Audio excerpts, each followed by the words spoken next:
Are you tired of listening to ads and just want the story? With the Tales of the Forgotten membership, you'll get ad-free episodes of all our shows, like this one, and you'll be supporting the creators and stories that you love. Go to talesoftheforgotten.com/membership. But hey, we like to spoil you. So a Tales of the Forgotten membership also offers bonus content like character audio files, artwork, exclusive shows, first looks at scripts, and a lot more. So go to talesoftheforgotten.com/membership or just click the link in the description. A fairy tale for adults, pulled from the forgotten archives of the Tales of the Forgotten Fiction Network. Episode 2. I like nonsense. It wakes up the brain cells. Dr. Seuss. That strange, tingly feeling, you know, the teleported somewhere one, made Colin uneasy and let him know something just happened. The Malak with the mustache gave Colin's shoulder a none-too-friendly shove. Go on, out with ya. Colin glared at the Malak with the mustache. His name was Barley, and did as he was told. He knew immediately that they were in a different chamber because the exit hallway ceiling wasn't low or as narrow. This one was quite wide, nearly double the size, in fact. More importantly, when Colin stepped out of the chamber, he could no longer deny he was not in his world.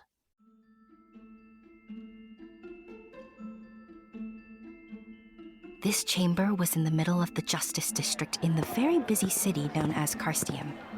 Carstium is about 10 miles northwest of the forest of Stormall, where the Crofts found themselves moments before.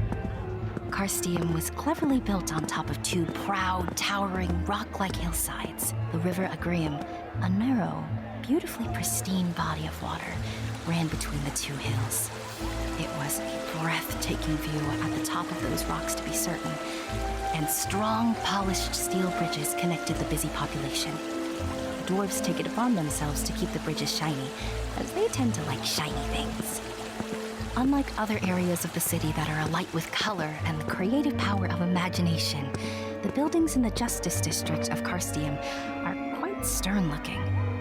They are tall, silvery gray, dome-shaped, and built directly into the hillside.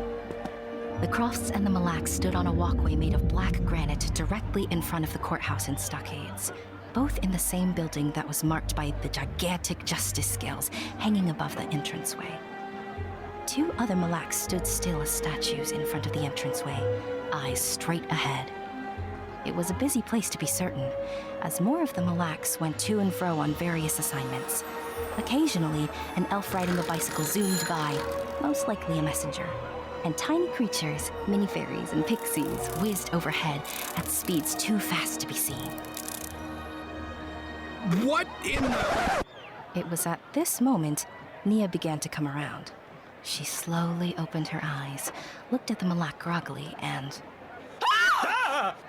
The poor Malak was startled, you see, but thankfully didn't drop her. He did, however, put the now struggling, squirming Nia on her feet, and Colin rushed over to her, framing her face between his hands. Calm down. Oh my God. Colin? Where are we? I don't know. Carstium. Poor things.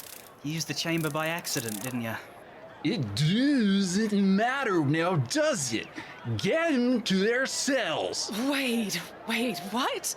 Cells? Why? Where are you taking us? Apparently, we're being charged with wrongful parenting. What? Why? What for? I wouldn't say much more, ma'am. Not until you've seen Raziel. Anyway, please, come this way. Sensing that he was the reasonable one, and that Barley would use force if need be, and knowing that neither of them knew what kind of force could be used upon them, they silently agreed it was best to just do as instructed. So, holding tight to each other's hands, they followed Barley.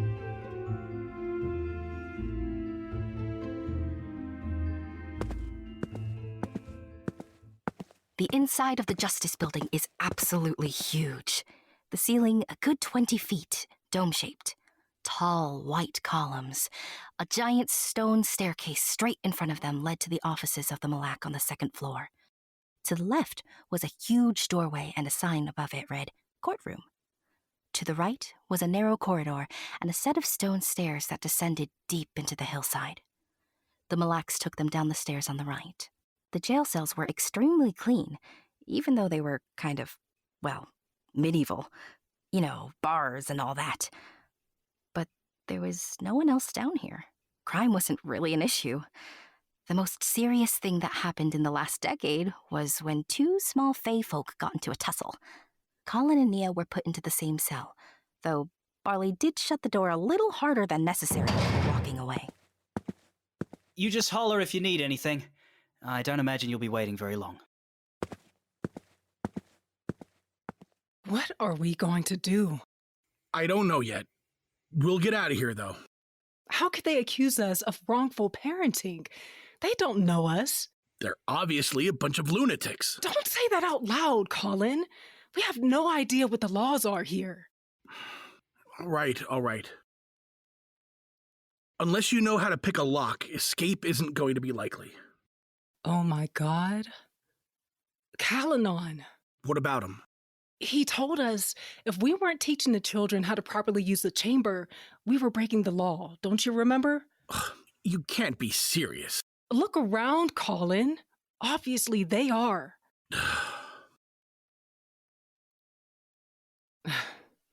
The kids must be having the time of their lives with us gone. Maybe they'll figure out how to use the chamber and come rescue us. That would be something. This timing isn't great. Us being stuck here, I mean. Allie wanted to talk to you. About? Pronouns. Pronouns. She's... they. Oh. All right. That's it? You took it better than I did. Oh, God, what did you say? I promise I wasn't an asshole. I just wanted to know why. What did they say? They don't want to be confined. Allie said they felt more comfortable being a they, and they don't want to be bound by gender. Ethan thinks it's cool. Doesn't surprise me. Yeah, me neither. Shit. What? I'm scared for Allie. Especially now with the way the country is. Who else did they come out to? I don't know. We hadn't gotten that far into the conversation yet. Shit. You're right. I was still processing. I hadn't even thought about other people. I don't want to restrict them being who they are, but what if they tell the wrong person? God, I haven't been keeping watch on what's going on with any of that politically. You just hear about the bills. Hey, we'll figure it out, okay? We'll figure it out. And if that means we move to keep Allie safer, we do that. Whatever it takes. Dear listener, I think it is important for you to know, in this moment, Colin and Nia moved closer to each other. And they are holding hands. Colin, what about other people's kids? I mean, I wasn't paying attention to all that. Not really. I was just busy, but now it's affecting my kid. What about the others? We do the best we can, Nia. There's just so much going wrong right now. I know, but we've been oblivious for too long. We've got to do something. I mean, we're lucky, privileged even, that if we need to find a safe place for our kids, we can. What about everyone who can't? You're right. We get out of here, and we figure out what to do. You know I don't have any problems arguing with people or getting into trouble. The first day I met you, you were getting into trouble. Okay, but I'm not the only one who likes causing a scene. You remember that PTA meeting? Which one? The silence is comfortable. A shared look. A moment of connection. Their hands grip each other's tighter. It is the approaching footsteps that pull them away from each other again, back into their situation. They look away, hands released, and stand as Charly unlocks their cells. He's ready to see you now. Who is? Judge Raziel. What's your name? Charly, ma'am. The grouch that was with me earlier is Barley. Charly. What did you expect my name to be? Rufus, maybe? Because of the tail, right? I didn't know what I thought. I'm sorry if I offended you. No harm done, ma'am. You're not from here. I imagine this is a little hard for you. Do you know where we're from? Of course. Everybody here knows about the third dimension. We've all been there at one point or another. In my world? Yes, ma'am. Most of us migrated to here from there. Well, then we can't be expected to follow the laws of this land if we're not from it. It's a bit more, complicated than that, but Raziel will explain it, I'm sure. Long ago, in a galaxy far, far away, all Larissa Dacklin ever wanted to be was a Jedi. When she and her family are caught in the midst of a galactic war, Larissa feels herself slipping closer to an edge she doesn't want to cross. But a terrible mistake forces her to leave the Jedi Order and find a new path for herself and her family. Now, Larissa must battle an Emperor gone mad and a hidden enemy who wants to destroy the very Force itself. Based off the MMO Star Wars The Old Republic, Legacy, a Star Wars audio drama, is complete with 21 episodes ready for you to binge. Listen on your podcast network of choice or go to talesoftheforgotten.com/legacy. Are you tired of listening to ads and just want the story? Well, with the Tales of the Forgotten membership, you'll get ad-free episodes of all of our shows like this one. And you'll be supporting the creators and stories you love. Go to talesoftheforgotten.com/membership. But since we like to spoil you, a Tales of the Forgotten membership also offers bonus content like character audio files, artwork, exclusive shows, first looks at scripts, and a whole lot more. So go to talesoftheforgotten.com/membership or click the link in the description.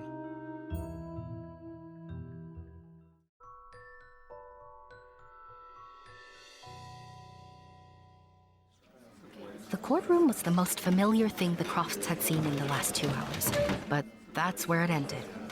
The room was packed. At least 12 rows that could hold about 20 people apiece sat on each side of the aisle, and above them was a balcony. Nia and Colin stared back as much as they were being stared at, because all manner of creatures sat in the courtroom. 2 humans being put on trial was a big deal, you see, and word traveled fast, as it does in Carsteum, that the 2 humans were from the third dimension. Charly brought them past the gate into the front, placing them at their table. Sitting across from them was a jolly-looking fellow with a full head of white hair and long white beard. He wore a pinstriped suit that fit well on his rather round figure. His thick fingers were laced over his chest, comfortably napping. Who's that? That's Mr. Kringle, the prosecuting attorney. Mr. Tell me his first name isn't Kris. That'd be him, yeah. You mean he's not? I know you haven't seen him much in your world. He works as a prosecutor here part-time. And he can manage it, because we don't have much need for trials here. There's maybe 1 or 2 a year. What's this place called? Well, Carsteum is the biggest city in the overall dominion of Maketh.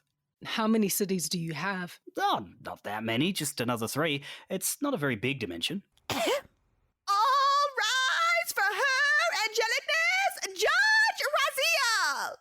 Awestruck would be the proper way to describe the expressions on both Nia and Colin's face when the towering figure of the angel came into view. Her wings were blue, matching the color of the Malak's uniforms. She wore a silvery gray robe that draped around her more like a toga, exposing the large muscles in her arms. Be seated. Nia sat. Colin, well, dear Colin remained standing. That boy... Your Honor, I think there's been a misunderstanding. Oh? Yes. You see, we're not from here, and in our world... Ignorance is not a viable defense, Mr. Croft. In the third dimension, isn't it your responsibility to know the laws of a different country when you visit? Well, yes, but I don't see how that applies here. That is your problem. Your Honor, we can't be held liable. We didn't know your world existed, let alone that the chambers could do that. That's not entirely correct, Your Honor. I've got a witness that will testify Mr. Croft's children, Ethan and Allison, attempted to tell their father the significance of the chamber, even pointing out the fact that it rested on ley lines. This is ridiculous. I can't be expected to believe in the imaginations of my children or based in any fact. Mr. Kringle slapped a hand on his forehead and just shook it. Colin's answer caused another uproar in the crowd, an almost simultaneous gasp of disbelief. Raziel narrowed her eyes angrily. Perhaps you should learn to do just that, Mr. Croft. Let me get this straight. Ley lines and their intersection points resonate a special psychic or mystical energy, a fact that has been documented by multiple intelligence sources in the third dimension. And you think they only exist in your children's imagination? It's pseudoscience. Oh, is it now? Then explain how you came to be here, Mr. Croft. Go ahead. I'm waiting. Please, dazzle us with your intelligence. Your Honor, what my husband is trying to say... I'm well aware of what your husband is trying to say, Mrs. Croft. Do yourself a favor and shut him up, because he's done nothing to help the charges against you. Yes, Your Honor. I'm afraid I'll have to add them to my naughty list, Your Honor. This was quite the big deal in Carstein, and a hum fell over the audience, causing Judge Raziel to bang her gavel. To the matter of the charges, Your Honor. Yes, that. Mr. and Mrs. Croft, have you at any point during your children's lives taught them how to ground themselves into the crystal core of Earth? The what?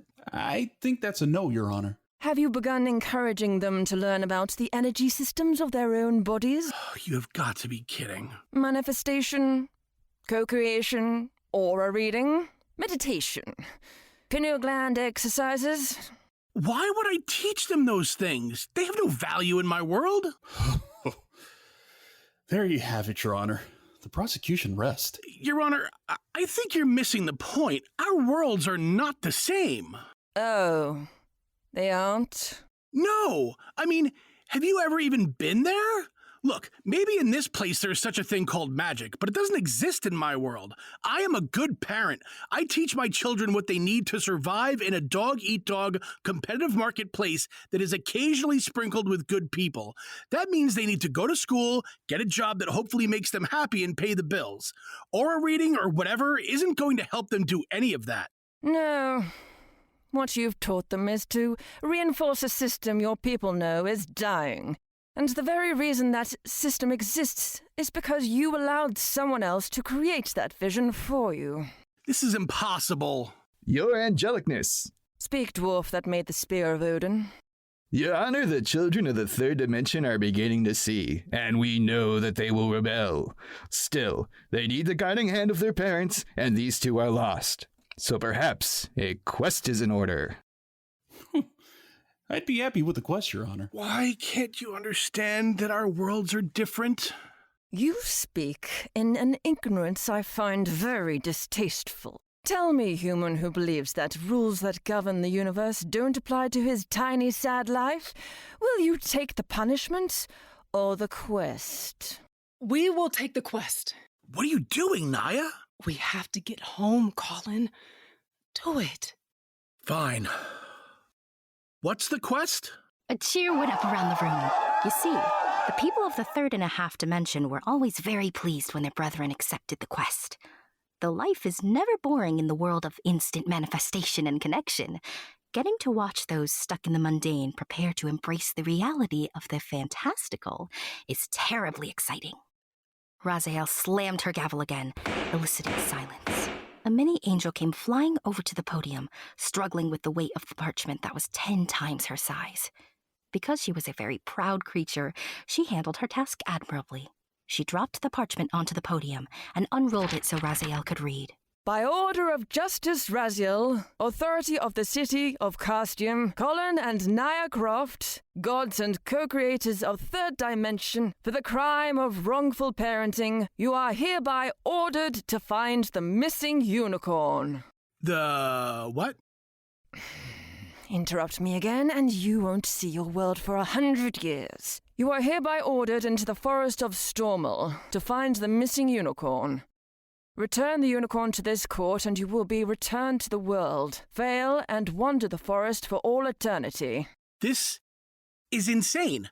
How are we going to find a creature that doesn't... Wisely, very wisely, Nia slapped a hand over Colin's mouth. Thank you, Your Honor. When do we begin? Now. What the... How? Before the Crofts could blink, they were no longer in the courtroom. A thought and a poof, and they found themselves outside yet another stone chamber.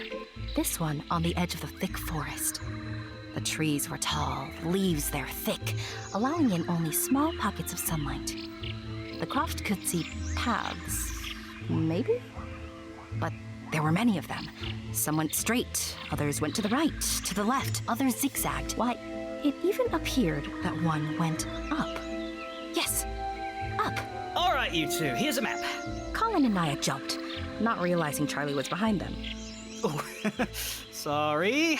Here's a map of the forest. Didn't mean to scare you there. The only waypoint marked for you is this chamber here, so when you find the unicorn, you'll be able to get back to it. Right. I'll take it. Thank you, Charly. I don't suppose you know where we should maybe start, do you? You'll figure it out, ma'am. I'm sure of it. Thanks, Charly. I appreciate it. Anytime. Tipping his hat toward the couple, the Malak went back inside the chamber and teleported away. Why did you agree to this? How the hell are we going to find something that doesn't exist? You're joking, right? Charly has a tail. There was a goddamn dwarf and an angel and a friggin' pixie and about another dozen mythological creatures in the courtroom, and you really think in this forest into which we were teleported, we were just 5 minutes ago, 10 minutes ago, I don't know, because time, I don't even know if it exists here. I don't know. But I don't know. Do you think the Jeep exists here? Or do you want to find a unicorn, which probably exists here? Which one is it, Colin? What do you want to do? Colin paused, because, well, his wife had a point. But that's the thing about adults. When faced with the fantastical, they will hold on to any shred of normal, icky mundane they can, for a variety of fears. But when you release those fears, if you open your eyes a little differently, dear listener, you could see something else. You could feel it. Something magical. Whatever. Let's just go and try to find it. Yes. Let's. Follow me. Nia paused, and using her intuition, even though she didn't realize that's what she'd done, she chose one of the paths that zigzagged. With a childlike angry stomp of his feet, Colin stomped after his wife. And thus began the Crofts' quest to find the missing unicorn.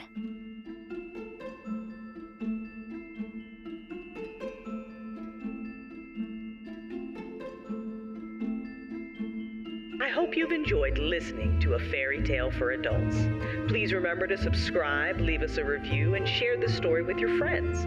To catch more of our original and fandom audio dramas and tabletop shows, visit our website, talesoftheforgotten.com. A Fairy Tale was written and directed by Crystal Storm. Sound design by Crystal Storm and Hannah Cardeilhac. Starring in order of appearance, Zoe as Daniella, the narrator, Joe Moyer as Barley, Robert Patrick as Colin, Tarrah as Nia, Gavaroc as Charly, Crystal Storm as Mini Angel, Carwadin as Raziel, Jermaine Woods as Kris Kringle, and Lord Snerts as the dwarf who made the Spear of Odin. A Fairy Tale will return Tuesday, May 23rd.